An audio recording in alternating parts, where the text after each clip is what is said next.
Subscribe कीजिए GS news channel को और बेल आइकन को दबाइए लेटेस्ट वीडियो सबसे पहले देखने के लिए। नमस्कार, स्वागत है आपका। मेरा नाम है विपिन चौधरी। इसे ही तो सियासत कहते हैं जिसे दिल्ली में देखा जा रहा है, या फिर ये सियासत की ओर परिभाषा को ही आगे बढ़ा रहा है जिसमें कहा कुछ जाता है और किया कुछ जाता है।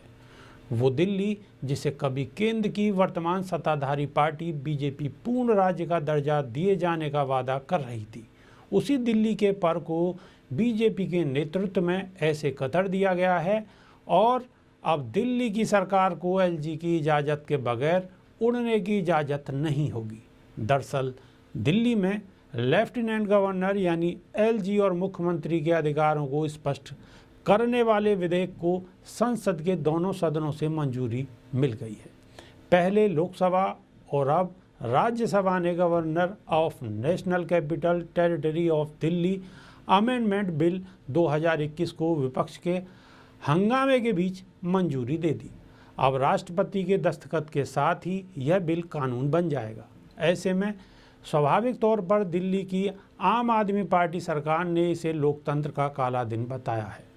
तो आखिर क्या है इस बिल में, जिसे आम आदमी पार्टी समेत विपक्षी पार्टियों ने संविधान और लोकतंत्र के खिलाफ बताया है? इसे समझना जरूरी है। यह तो जग जाहिर है कि दिल्ली में एलजी बनाम मुख्यमंत्री की जंग बहुत पुरानी है। अरविंद केजरीवाल के मुख्यमंत्री बनने के बाद अक्सर यह मुद्दा सुर्खियों में रहा है। यहाँ तक कि मामला सुप्रीम कोर्ट तक पहुँच चुका है। 2018 और 19 में देश की सर्वोच्च अदालत ने अपने फैसले के जरिए एलजी और दिल्ली सरकार की भूमिकाओं और अधिकार क्षेत्रों को स्पष्ट किया है। अब केंद्र सरकार की दलील है कि सुप्रीम कोर्ट के आदेश में जो भावना है उसे लागू करने के लिए ही वह government of national capital territory of Delhi act में संशोधन लाई है। पर सवाल तो यह भी है कि आखिर दिल्ली को पूर्ण राज्य का दर्जा दिए जाने की वकालत कई मौक़ों पर खुद बीजेपी ने कैसे किया।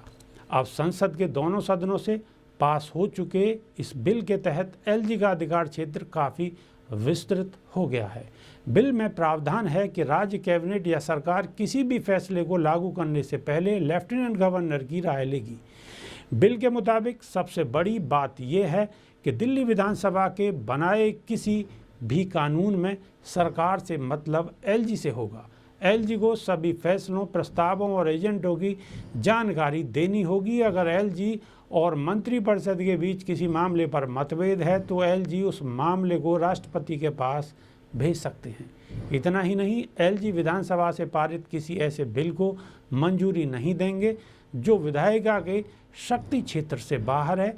वह इसे राष्ट्रपति के विचार करने के लिए रिजर्व रख सकते हैं। वैसे सुप्रीम कोर्ट ने 2018 के अपने फैसले में भी साफ किया था कि दिल्ली सरकार जो भी फैसला लेगी उसके बारे में वह एलजी को जानकारी देगी।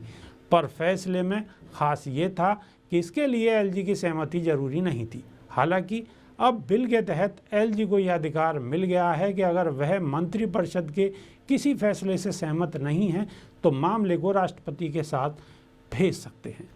साफ है कि बिल के कानून बन जाने के बाद दिल्ली के एलजी के अधिकार काफ़ी बढ़ जाएंगे।